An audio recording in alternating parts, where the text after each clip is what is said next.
My heart is still hammering against my ribs just thinking about the absolute hell of a night I unlocked my front door, expecting a quiet evening in the very first home I could finally call my own, only to walk right into a scene so utterly depraved, so deeply horrifying and twisted, that I genuinely thought I was having a psychotic break.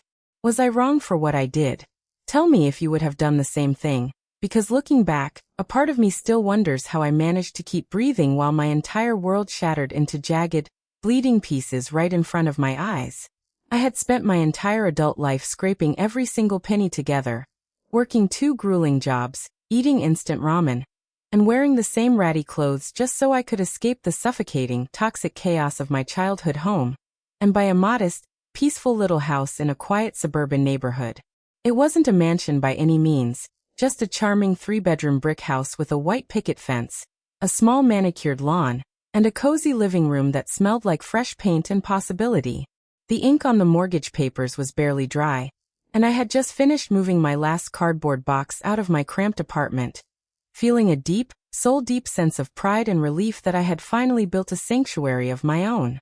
My parents, who had spent the last decade tearing each other apart in a bitterly toxic marriage filled with endless screaming matches, infidelity rumors, and emotional abuse, had dropped by briefly during my housewarming weekend, offering fake smiles and half-hearted congratulations before practically tripping over themselves to leave, claiming they had pressing matters back at their own house.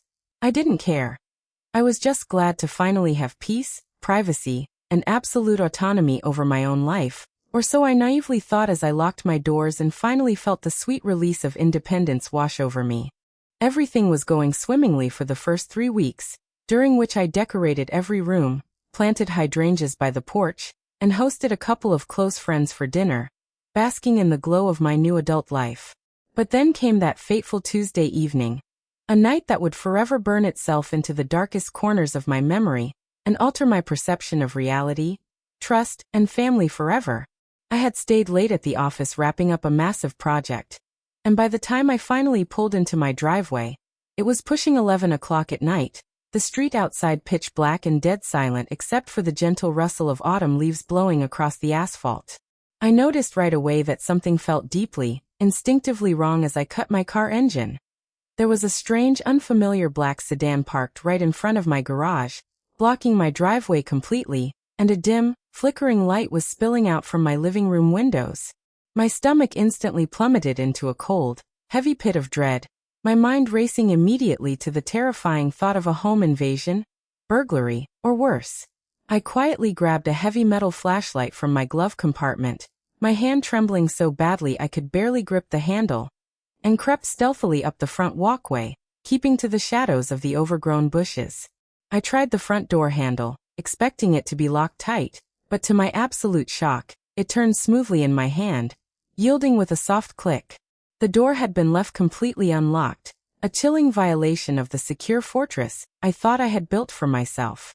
Stepping across the threshold into the dark foyer, the very first thing that hit me wasn't the fresh pine scent of my new home, but a sickening, suffocating wave of heavy perfume, cheap wine, and an eerie dead silence that felt suffocatingly thick. I tiptoed down the short hallway toward the living room, every nerve ending in my body screaming at me to turn around and run, but my feet moved forward on their own, pulled by a morbid, terrified fascination. I peeked around the corner into the living room, and the breath was violently knocked out of my lungs, my legs turning to jelly as I stared in absolute, unadulterated horror at the nightmare unfolding in my pristine home. My father, the man who had preached family values and moral superiority my entire life, was standing by my entertainment center completely naked, tangled up with a woman who was definitely not my mother, laughing softly and pouring wine into 2 of my brand new crystal glasses. But that wasn't even the worst part, the part that made my vision blur and my stomach violently heave. Sitting right there on my brand new sofa, watching them with a dead, hollow, emotionless stare while casually sipping out of a mug, was my actual mother, who looked up lazily at me, blinked, and calmly said, "Oh, you're home late. Join us. We were just getting comfortable." I stood frozen in the doorway, the heavy metal flashlight slipping from my nerveless fingers and clattering loudly against the hardwood floor, echoing like a gunshot through the terrifying silence of the house. My brain completely short-circuited, refusing to process the sickening tableau playing out in front of me.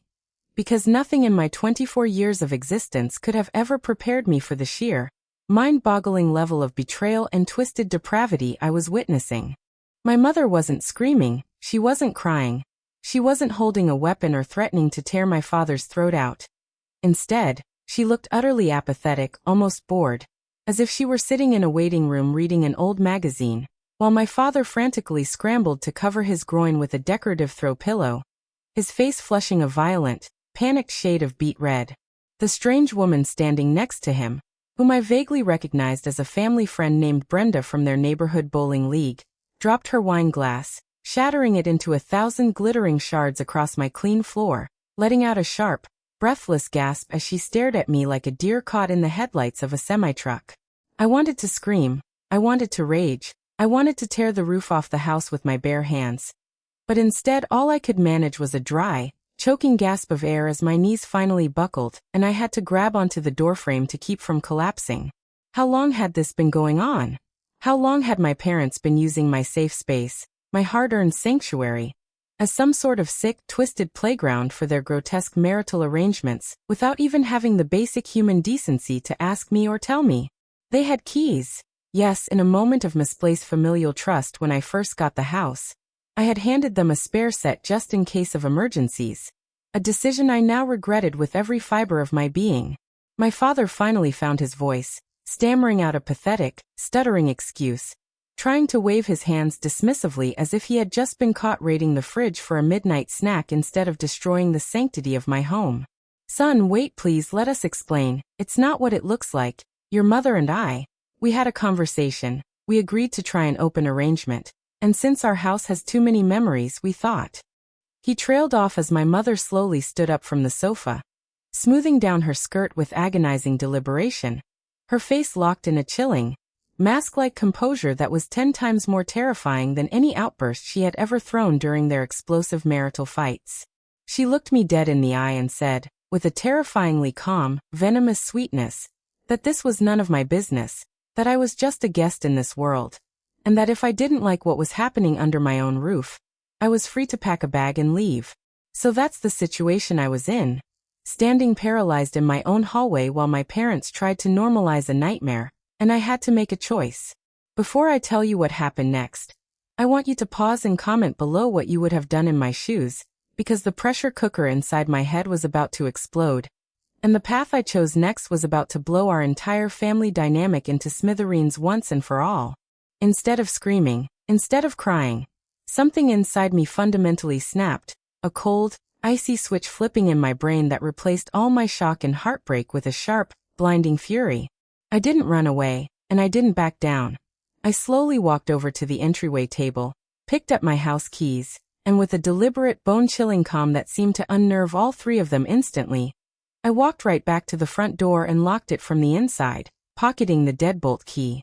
My father's face drained of all remaining color as he realized what I was doing, his pathetic bravado evaporating in a split second as he took a tentative step toward me, stammering my name in a pleading, trembling whisper. "What are you doing? Open the door right now, let's be civil adults about this," he stammered, his eyes darting frantically toward the locked exit. I turned around slowly, leaning my back against the locked wooden door, crossing my arms over my chest, and letting out a laugh that sounded completely alien, cold, and devoid of any warmth. I looked at Brenda first, who was cowering near the TV stand, desperately trying to pull her blouse back into place, and told her in a low, deadly quiet voice that she had exactly 60 seconds to walk out the back sliding glass door into the yard, and get off my property before I called the police and reported an aggressive trespassing incident involving a stranger in my private home. She didn't need to be told twice. She practically tripped over her own high heels, scrambled across the living room, wrenched open the back door, and bolted out into the dark night like a terrified animal, slamming the door shut behind her. That left just the 2 of them, the architects of my lifelong trauma, standing right in the middle of my living room, looking suddenly very small, very pathetic, and utterly defenseless against the tidal wave of wrath they had so recklessly provoked. My mother tried to regain her footing, sneering at me and calling me ungrateful, selfish, and dramatic, pointing her finger in my face and demanding to know how I dared treat my own parents with such utter disrespect after everything they had sacrificed for me. That was the exact moment the dam broke, and I unloaded decades of bottled-up pain, betrayal, and absolute disgust right into their faces, screaming at the top of my lungs about every broken promise, every late-night screaming match I had to endure as a terrified child, and every ounce of peace they had stolen from me. I told them that I had worked 60 hours a week, bled from the blisters on my hands, and starved myself just to buy a four-wall escape from their toxic wasteland of a marriage, only for them to waltz in like parasitic royalty and turn my sanctuary into a cheap motel for their sordid, disgusting indiscretions. My father dropped his head in his hands, completely defeated, unable to meet my eyes, while my mother finally stopped talking, her sneer melting away into a stunned, shocked silence as the brutal reality of what they had done finally crashed down around them. But I wasn't finished yet. I walked over to the kitchen counter, picked up their phones, their car keys, and the spare set of house keys they had used to violate my trust, dumped them all into a plastic grocery bag, and threw the bag out the front window into the front yard bushes. I then pointed straight at the front door and delivered the ultimate ultimatum. If they were not out of my house in the next 2 minutes, I wasn't just going to call the police, I was going to call every single extended family member, broadcast the photos I had just snapped on my phone to the entire family group chat, and ensure that their reputations were thoroughly decimated forever. They didn't argue, they didn't threaten, and they didn't make another peep. My father grabbed his clothes, my mother grabbed her purse, and they shuffled out the front door like whipped dogs, stepping out into the cold night air without a single parting word, leaving me standing alone in the deafening, profound silence of my empty living room.